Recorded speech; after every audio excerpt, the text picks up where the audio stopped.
Bang, ini kan kisru makin malas nih pencipta dan penyanyi. Dirimu melihatnya seperti apa sih sebagai komposer kisru kemelut? Ya apa ya, sangat menyayangkan juga gitu. Apalagi saya posisinya ada dua juga kan, pencipta lagu, terus saya ada bersama 3 komposer yang penyanyi juga. Jadi saya ciptain buat diri saya juga, nyanyi buat teman-teman penyanyi juga. Kadang saya bingung harus berdiri di mana ini gitu. Tapi yang pasti apapun itu tujuannya menurut saya ya, komposer punya tujuan goalsnya juga untuk sejahterakan para komposer juga. Kalau kita berbicara dari komposer gitu kan. Tapi nggak ada salahnya juga penyanyi juga menghargai para komposernya juga gitu sih, lebih ke situ aja sih. Jadi saya yang manapun selama itu untuk kebaikan sih saya. Tapi kan ada dua sisi nih. Ada yang silakan bernyanyi tanpa melakukan izin sepuas hati. Ada yang izin, lo harus bayar izin ya. Ini gimana nih? Ya gimana ya mungkin dari teman-teman yang ada bergabung juga di komposer itu, yaitu asosiasi komposer seluruh Indonesia, yaitu AKSI. Itu kan juga kita memperjuangkan bahwa teman-teman yang nantinya juga bernyanyi secara off air jangan lupa juga untuk mengingat juga para komposernya. Walaupun mungkin saya belum tahu regulasi, tapi setahu saya itu adalah yang membayarkan itu adalah pihak ibunya kan, bukan si artisnya sih. Jadi kalau dari pribadi sendiri, haruskah izin dulu atau semua di urulnya atau diserahkan LMKM atau gimana nih? Kalau izin sih, saya pribadi sih gimana ya? Tuh, saya juga bingung sih, saya belum menentukan ini. Tapi yang pasti saya memang orangnya, ya selagi saya itu tidak menitik beratkan. Contoh nih, saya buat lagu untuk Jirayut, ya single dia terakhir. Pas rekaman saya memang nggak kenal Jirayut, dan saya memang belum tahu siapa Jirayut sebelumnya. Tapi ketika pihak label yang meminta lagu sama saya untuk dibuatkan untuk lagu Jirayut, ya udah saya tinggal buat aja. Which is habis itu dia rekaman, saya nggak tahu dia sama siapa rekamannya, yang musiknya sama siapa. Pertanggung jawab saya adalah membuat lagu, dan saya nggak tahu belum pernah kenalan. Nah akhirnya saya ketemu Jirayut itu ketika Jirayut nge-MC ulang tahunnya Abang L gitu, anaknya Lesti sama Bilar. Ya udah saya ya kayak biasa aja, Jirayut saya tentu Syafiq gitu yang buat, oh ya Mas gitu, Mas Syafiq gitu ya. Jadi maksudnya saya ya gitulah ya, maksudnya kita juga sebagai komposer jangan terlalu ego juga untuk berkenalan sama penyanyi gitu, karena mungkin waktunya juga kan, waktu dia rekaman saya nggak bisa ataupun ini. Jadi saya sih nggak ada masalah lah ya kalau pamer lagu saya pun dibawakan. Tapi mungkin ya kalau emang terlalu berlebihan ya mungkin ada tindakan hukum. Tapi kalaupun off air kan, apakah penyanyinya harus memberitahukan ke pencipta izin ya? Nih ya. Ya itu tadi, kadang kita tuh belum juga terlalu kenal sama penyanyinya juga seperti itu kan gitu, karena label apalagi pencipta lagu itu punya yang namanya publishing. Jadi dia tinggal bisa minta ke publishing gitu, ada lagunya Tengku Syafiq, kasih publishing ke saya, tinggal bilang tolong buatin lagu untuk penyanyi si A, artis si A gitu. Jadi kalau pemain sampai ini akhirnya saya tidak berkenalan juga gitu ya mungkin gimana juga, terus tiba-tiba saya somasi itu orang kan, ataupun saya ini kan nggak mungkin juga ya menurut saya. Tapi kan balik lagi itu pendapat masing-masing ya, semua orang punya ya pendapat dan maunya sendiri. Sedih nggak sih Bang, artinya penyanyi pencipta ya justru ya itu makanya balik saya bilang saya sangat menyayangkan, karena bagaimanapun penyanyi butuh pencipta lagu butuh penyanyi ya kan. Walaupun akhirnya sekarang mungkin akhirnya pencipta lagu bisa buat lagu, bisa nanti akhirnya jadi instrumental gitu, tapi penyanyi kasihan kan yang nggak bisa menciptakan lagu. Cuman ya kita sama-sama yang ada di industri musik Indonesia ini, yuklah bareng-bareng lagi ya, jangan terpecah belah, karena ya memang kita ya saling membutuhkan menurut versi saya ya. Tapi Syafiq gini, kalau ini kan saling berkesinambungan lah ya, satu sama lain pastinya. Tidak ada yang salah ya. Betul. Undang-undangnya salah gak sih menurutmu? Atau harus direvisi? Lebih detail lagi. Sampai teman-teman gugat ke MK juga kan? Iya.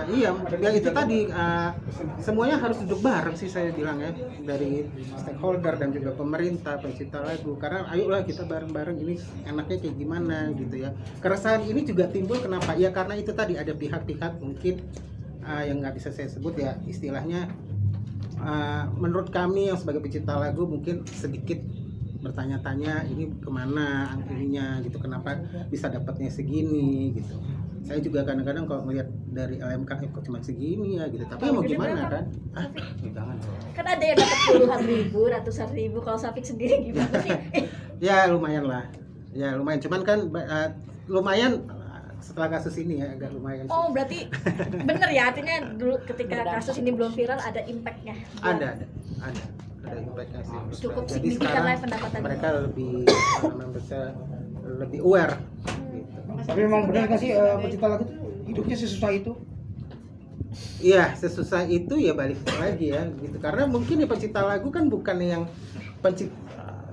sebuah maksudnya dia bekerja yang ada bulanannya gitu kan, ada setiap lagu booming gitu kan gitu. Dan masa booming kan juga ada masanya, dan masa penyanyi juga ada masanya gitu kan. Masanya udah turun, ada penyanyi baru ya dia nggak dapet. Nah itu ya it's a life lah menurut saya. Secara apapun itu kalimatnya kayak cuma segitu ya, itu kan cara balik lagi pencipta lagu bagaimana individu memanage kehidupan dan keuangannya. Oke, sampai antara juga antara penyanyi dan pencipta lagu, dan akhirnya Dede sendiri pun juga merasakan. Nah, mungkin dari manajemen Dede sendiri awalnya dan reaksi Dede pertama kali seperti apa akhirnya merasakan dibuat juga di masyarakat. Iya, makanya pas kemarin main biasa kan kalau diajak ngumpul ke rumah Lesi dan Bilar tuh, kemarin ada kasus temen-temen kan ya kayak si Agnes ya kan sama Mas Ari, jadi kita ini gimana ya gitu, bisa gini ya gini gitu ngobrol gitu.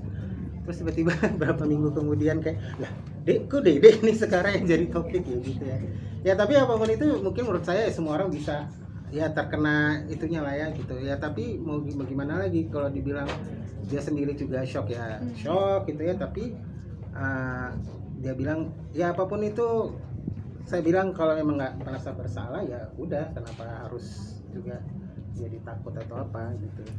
Jadi biarkan aja lah proses ini berjalan dengan apa adanya sesuai dengan prosedur dan semua. Ada rules do's and don't-nya nggak sih kalau Dede nyanyi di atas panggung nantinya lebih diperketat nggak sih dari manajemen sendiri agar tidak terulang seperti ini lagi gitu Bang Syafiq?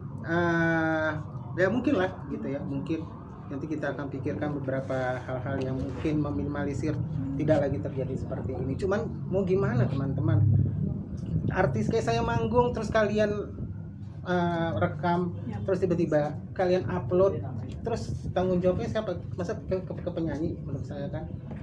Terus tiba-tiba dituduh bahwa itu uploadannya dari saya kan, dari nama aja kan udah beda gitu. Yang dipermasalahkan itu kan bukan soal dari royaltinya kan. Benar, izinnya.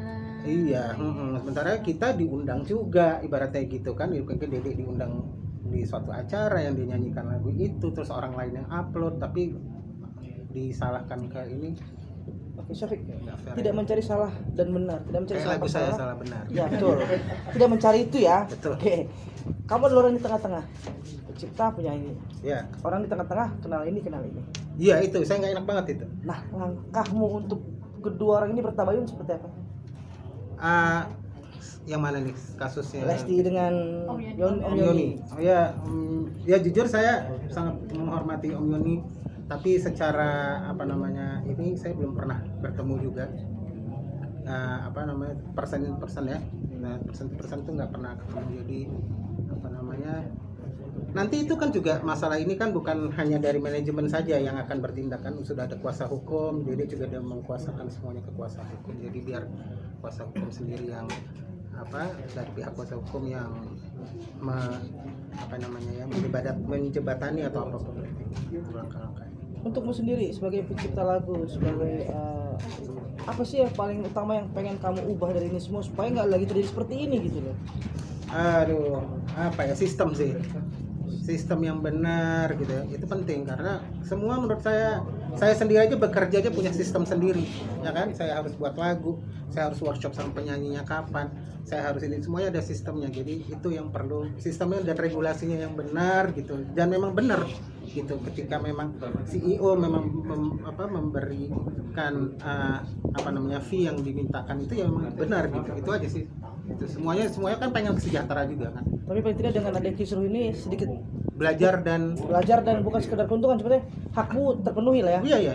Jadi Sekarang udah mulai semua naik ya? kejadiannya, hak sudah agak naik. Ada mungkin ketakutan Dede atau bunda-bulanan Dede nggak sih saat mau manggung atau mau show, kayak sempet brainstorming dulu ke Bang Syafiq kayak Bang ini kayak gitu harus gimana nih supaya ada kesalahan lagi pas ada Ya so far sih memang kalau sejauh ini kan Dede itu nggak ada juga sih yang harus kayak khawatirkan, karena menurut dia memang apapun yang dari dulu dia lakukan sampai hari ini mungkin sampai nanti ya memang ya dia memang regulasinya memang benar gitu menurut saya ya gitu, dan nggak ada salahnya juga, dan orang masih tetap mau mencintai dia, mau minta dia nyanyi ke sana kemari, TV juga jadi, sampai fans juga masih sampai fans yang begitu solid dan begitu kuatnya fanbase-nya Leslar itu kan, dan Lesti Lovers itu, jadi apa yang harus dikhawatirkan sih menurut Dia saya. tetap banjir job juga ya Bang. Banjir alhamdulillah, maksudnya ini kayak sekarang dia ada regular juga di TV ya kan, terus nanti mungkin mau keluar negeri lagi mungkin, saya juga kurang tahu sih. Apa mungkin Dede jadi tak nggak akan bawain lagu orang lagi Bang, atau gimana? Kemungkinan. Ya memang belakangan ini kan juga Dede udah mulai ciptain lagu kan Nah. gitu, Dede juga saya suruh juga kemarin, ya itulah berawal dari saya sering bermain di sana gitu ya. Bilar juga sudah buat lagu seperti Angin itu kalau nggak salah tuh, atau lagu yang baru juga saya nggak tahu nih, ada ciptaan Dede juga gitu, karena menurut saya memang penting sih gitu, penyanyi juga perlu mengasah keterampilan gitu ya kan. Andai kata ada IU, ada penyelenggara minta bawain lagu Lesti, apa yang akan dilakukan Lesti tuh? Izin dulu atau gimana? Ya itu kalau saya kurang tahu ya, karena memang kebanyakan sekarang memang menurut saya Dede itu lebih banyak di TV kan, karena memang apalagi dia baru punya anak yang masih harus fokus karena masih bayi gitu ya, jadi kalau harus dibawa ke sana kemari akan repot, jadi dia mungkin banyak ambil job-jobnya itu ya di dalam kota gitu. Hai, terima kasih sudah menonton. Jangan lupa subscribe, like, comment, and share.